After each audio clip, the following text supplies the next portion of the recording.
with admiration.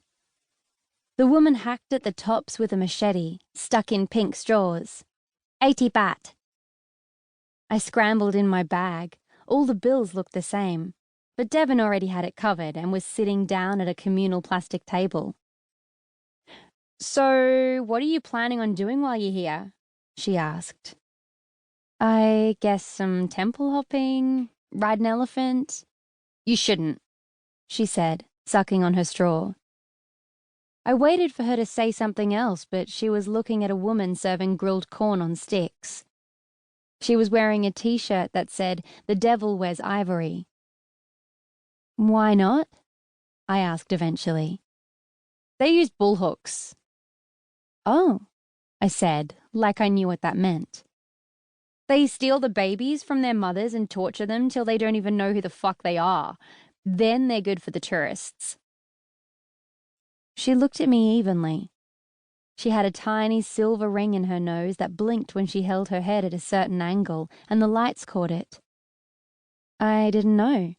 "Most people don't," she said. "Travel over here and don't bother to find out anything.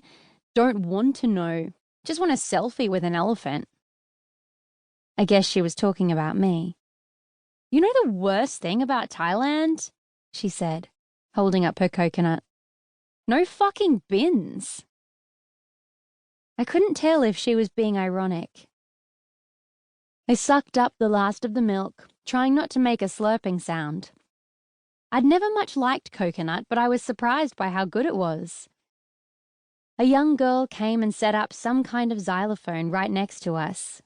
She was wearing heavy makeup and false eyelashes, the most elaborate costume. She began playing, her movements deft, her face sullen. The look of tweens the world over being forced to do something against their will. I found a small note and tossed it into her case. She didn't acknowledge me. "I'm starved," Deven said, standing. She strode into the crowd and I leapt to my feet and hurried after her. The streets pulsed with people. I didn't want to lose her. We landed beside a trestle full of seafood. Octopus and squid mostly. "I'm veggie," I lied. My mother had warned me not to eat animals in Thailand if I wanted to go the distance without ending up in hospital. She was a GP and had run through a catalogue of horror stories before I left.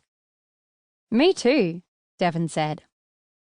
"Cow pat jet car," she said to an elderly man in a blue baseball cap at a neighboring stall. "What's that?"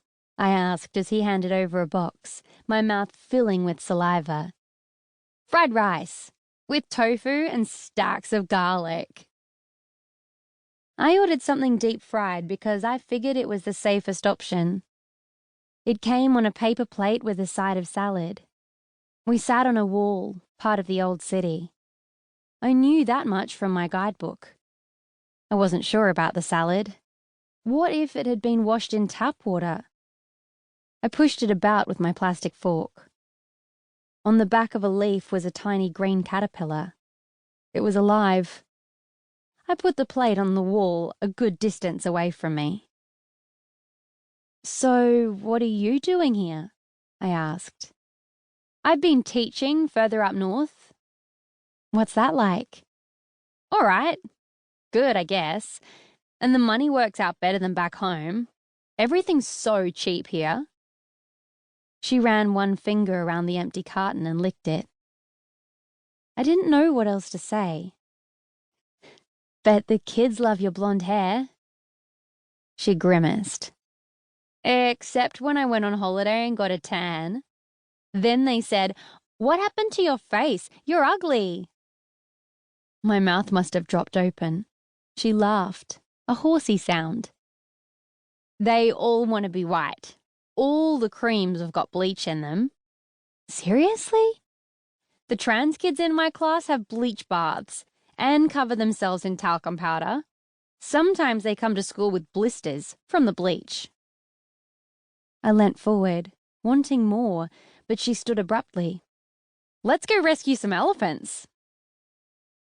My heart jolted inside my chest, but I followed her. We snaked through the crowds, down a